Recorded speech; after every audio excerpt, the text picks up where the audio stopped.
ପିଲାମାନେ ଆଜିର ଏହି ସାହିତ୍ୟ ସୌରଭ ଶ୍ରେଣୀକୁ ମୁଁ ତୁମମାନଙ୍କୁ ସ୍ୱାଗତ ଜଣାଉଛି। ଆଜି ଆମେ ପଢ଼ିବା ବୀର ସୁରେନ୍ଦ୍ର ସାଏ। ଏହା ହେଉଛି ବୀର ସୁରେନ୍ଦ୍ର ସାଏଙ୍କର ଜୀବନୀ। ଲେଖକ ହେଉଛନ୍ତି ଦାଶ ବେନହୁର। ଓଡ଼ିଆ ସାହିତ୍ୟରେ ଦାଶ ବେନହୁର ଛଦ୍ମ ନାମରେ ପରିଚିତ ବିଶିଷ୍ଟ ସାହିତ୍ୟିକ ହେଉଛନ୍ତି ଜିତେନ୍ଦ୍ର ନାରାୟଣ ଦାସ। ସେ ଶିଶୁ ସାହିତ୍ୟ ରଚନା ସହିତ ଗଳ୍ପ, କବିତା, ପ୍ରବନ୍ଧ ଓ ଅନୁବାଦ ରଚନା କରି ଓଡ଼ିଶା ସାହିତ୍ୟ ଏକାଡେମୀ ଏବଂ ଓଡ଼ିଶା ବିଜ୍ଞାନ ଏକାଡେମୀ ଦ୍ୱାରା ପୁରସ୍କୃତ ହୋଇଛନ୍ତି। କୁନା ପାଇଁ ଅନାବନା ଗୀତ, ଶିଶୁ କବିତା ସଂକଳନ ପାଇଁ ଓଡ଼ିଶା ସାହିତ୍ୟ ଏକାଡେମୀ ଏବଂ ଉହାଡ଼ ନିଦରେ ପଡ଼ିଛି ଶୋଇ ନାମକ ବିଜ୍ଞାନ ପୁସ୍ତକ ପାଇଁ ଓଡ଼ିଶା ବିଜ୍ଞାନ ଏକାଡେମୀ ଦ୍ୱାରା ପୁରସ୍କୃତ ହୋଇଛନ୍ତି। ଗାନ୍ଧୀ କାହାଣୀ, ନାଭି ସମୁଦ୍ର, ଚିତ୍ରିତ ଚୌପାଶ ଇତ୍ୟାଦି ତାଙ୍କର କେତୋଟି ଲୋକପ୍ରିୟ ପୁସ୍ତକ ରହିଛି। ଓଡ଼ିଶାର ମୁକ୍ତି ସଂଗ୍ରାମରେ ମହାନ ସ୍ୱାଧୀନତା ସଂଗ୍ରାମୀ ବୀର ସୁରେନ୍ଦ୍ର ସାଏଙ୍କ ନାମ ଅତ୍ୟନ୍ତ ସ୍ମରଣୀୟ। ଉକ୍ତ ପ୍ରବନ୍ଧରେ ତାଙ୍କ ଜୀବନର ନିଷ୍ଠା, ତ୍ୟାଗ, ଦେଶପ୍ରେମ ଓ ସଂଗଠନ ଦକ୍ଷତାର ପରିଚୟ ବର୍ଣ୍ଣିତ। ଭାରତର ସ୍ୱାଧୀନତା ସଂଗ୍ରାମ ଇତିହାସରେ ଯେଉଁ କେତେଜଣ ଓଡ଼ିଆ ସେମାନଙ୍କର ଅବିସ୍ମରଣୀୟ କୃତିତ୍ୱ ରଖିଯାଇଛନ୍ତି, ସେମାନଙ୍କ ମଧ୍ୟରେ ବୀର ସୁରେନ୍ଦ୍ର ସାଏ ହେଉଛନ୍ତି ଅନ୍ୟତମ। ସେ ଇଂରେଜ ଶାସକମାନଙ୍କ କବଳରୁ ସମ୍ବଲପୁର ଅଞ୍ଚଳକୁ ଛଡ଼ାଇ ଆଣି ସ୍ୱାଧୀନ ରକ୍ଷା ପାଇଁ ଗଣ ବିପ୍ଳବକୁ ସୃଷ୍ଟି କରିଥିଲେ। ବୀର ସୁରେନ୍ଦ୍ର ସାଏ ଥିଲେ ସମ୍ବଲପୁର ରାଜବଂଶର ଚତୁର୍ଥ ରାଜା ମଧୁକର ସାଏଙ୍କର ପଣ ନାତି। ତାଙ୍କ ପିତାଙ୍କ ନାମ ଧରମ ସିଂ ଓ ମାତାଙ୍କ ନାମ ରେବତୀ ଦେବୀ। ସୁରେନ୍ଦ୍ରଙ୍କର 6 ଭାଇ ଓ ଗୋଟିଏ ଭଉଣୀ ଥିଲେ। ସେମାନଙ୍କ ମଧ୍ୟରେ ସୁରେନ୍ଦ୍ର ଥିଲେ ଜ୍ୟେଷ୍ଠ। ସେ 1809 ମସିହା ଜାନୁଆରୀ 23 ତାରିଖରେ ଖିଣ୍ଡା ଜମିଦାରରେ ଜନ୍ମଗ୍ରହଣ କରିଥିଲେ। ସୁରେନ୍ଦ୍ର ପିଲାଦିନରୁ ପୋଥି ବିଦ୍ୟା ଅପେକ୍ଷା ଶାରୀରିକ କୌଶଳ ଶିକ୍ଷାକୁ ବିଶେଷ ଭଲ ପାଉଥିଲେ। ଶରୀର ଚର୍ଚ୍ଚା, ଘୋଡ଼ା ଦୌଡ଼, ସରସନ୍ଧାନ ଓ ତରବାରୀ ଚାଳନା ଆଦି ବିଦ୍ୟାରେ ତାଙ୍କର ଅସମ୍ଭବ ପଟୁତା ଥିଲା। ପିତାଙ୍କ ମୃତ୍ୟୁ ପରେ କକା ବଳରାମ ସାଏଙ୍କ ଦ୍ୱାରା ସେ ଲାଳିତ ପାଳିତ ହୋଇଥିଲେ। ସେ ତତ୍କାଳୀନ ଛୋଟନାଗପୁର ଅଧୀନସ୍ଥ ଗାଙ୍ଗପୁର ରାଜ୍ୟର ହାତୀବାଡ଼ି ଜମିଦାରଙ୍କ କନ୍ୟାଙ୍କୁ ବିବାହ କରିଥିଲେ। ସୁରେନ୍ଦ୍ରଙ୍କର ଏକମାତ୍ର ପୁତ୍ର ଥିଲେ। ତାଙ୍କ ନାମ ଥିଲା ମିତ୍ରଭାନୁ ସାଏ।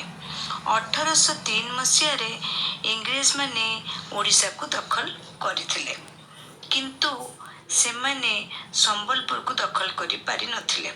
ସମ୍ବଲପୁରରେ ଇଂରେଜ ସୈନ୍ୟଙ୍କ ସହିତ ରାଣୀ ରତନ କୁମାରୀଙ୍କର ବିଦ୍ରୋହ ଲାଗିଲା। 1819 ବେଳକୁ ଇଂରେଜମାନେ ସମ୍ବଲପୁର ଅଞ୍ଚଳକୁ ଅଧିକାର କଲେ। 1833 ମସିହା ଅକ୍ଟୋବର 11 ତାରିଖରେ ସେମାନେ ଅନ୍ୟାୟ ଭାବରେ ନାରାୟଣ ସିଂହଙ୍କୁ ରାଜଗାଦିରେ ବସାଇଲେ। ନାରାୟଣ ପ୍ରଜାଙ୍କ ସ୍ୱାର୍ଥ ବିରୋଧୀ ଥିବାରୁ ଚାରିଆଡ଼େ ଘୋର ଅସନ୍ତୋଷ ବ୍ୟାପିଲା। ଏହି ସମୟରେ ସ୍ୱାଭିମାନୀ ସୁରେନ୍ଦ୍ର ସାଏଙ୍କୁ ସମ୍ବଲପୁର ସିଂହାସନରେ ବସାଇବା ପାଇଁ ଇଂରେଜ ସରକାରଙ୍କ ଉପରେ ଚାପ ପଡ଼ିଲା।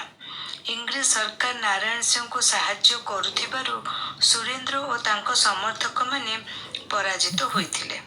ସୁରେନ୍ଦ୍ର ଓ ତାଙ୍କ କକା ଆଜୀବନ କାରାଦଣ୍ଡରେ ଦଣ୍ଡିତ ହେଲେ।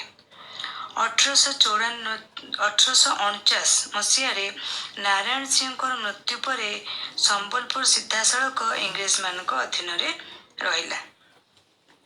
ସମୟକ୍ରମେ 1857 ମସିହାରେ ସାରା ଭାରତରେ ସିପାହୀ ବିଦ୍ରୋହ ନାମକ ଭାରତର ପ୍ରଥମ ମୁକ୍ତି ସଂଗ୍ରାମର ସୂତ୍ରପାତ ହେଲା। ଜୁଲାଇ ମାସ 31 ତାରିଖରେ ବିଦ୍ରୋହୀମାନେ ହଜାରୀବାଗ ଜେଲକୁ ଭାଙ୍ଗି ବନ୍ଦୀମାନଙ୍କୁ ଖଲାସ କରିଦେଲେ। ଏଥିରେ ଖଲାସ ପାଇଥିବା ସୁରେନ୍ଦ୍ର ସାଏ ମାତୃଭୂମି ସମ୍ବଲପୁରକୁ ଇଂରେଜ କବଳରୁ ମୁକ୍ତି କରିବା ପାଇଁ ଯୋଜନା ପ୍ରସ୍ତୁତ କଲେ। ସୁରେନ୍ଦ୍ର ସାଏ ନାନା କୌଶଳରେ ସଂଗ୍ରାମ ଜାରି ରଖିଲେ। ତତ୍କାଳୀନ ସମ୍ବଲପୁର ଆସିଷ୍ଟାଣ୍ଟ କମିଶନର କ୍ୟାପ୍ଟେନ ଲି ଆତଙ୍କିତ ହୋଇ ପଡ଼ିଲେ। ସୁରେନ୍ଦ୍ର ପ୍ରାୟ 1200 ସୈନ୍ୟଙ୍କ ଗହଣରେ ସମ୍ବଲପୁର ଆସି କାରାଦଣ୍ଡରୁ ଅବ୍ୟାହତି ଓ ରାଜ୍ୟ ଦାବି କଲେ। ବିଦ୍ରୋହ ତୀବ୍ରତର ହେଲା। ଇଂରେଜ ସରକାର ସୁରେନ୍ଦ୍ର ସାଏଙ୍କୁ ଧରିବାକୁ ଚେଷ୍ଟା ଚଳାଇଲେ।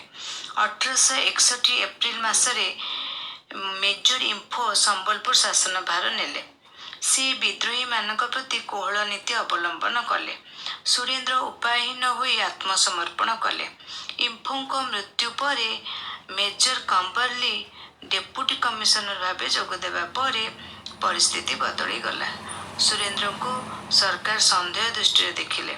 1864 ଜାନୁଆରୀ 26 ତାରିଖରେ ତାଙ୍କୁ ଗିରଫ କରି ରାୟପୁର ଜେଲକୁ ପଠାଇଦେଲେ ଏବଂ 1865 ଏପ୍ରିଲ ମାସରେ ଆଜୀବନ ବନ୍ଦୀ ଭାବରେ ତାଙ୍କୁ ମଧ୍ୟପ୍ରଦେଶ ଅନ୍ତର୍ଗତ ଅସୁରଗଡ଼ ଦୁର୍ଗକୁ ପଠାଇଲେ। 1884 ମସିହା ଫେବୃଆରୀ 28 ତାରିଖରେ ଅସୁରଗଡ଼ ଜେଲରେ ଚିକିତ୍ସିତ ହେଉଥିବା ବେଳେ ସେ ମୃତ୍ୟୁବରଣ କଲେ। ସେତେବେଳକୁ ତାଙ୍କୁ 75 ବର୍ଷ ବୟସ ହୋଇଥିଲା।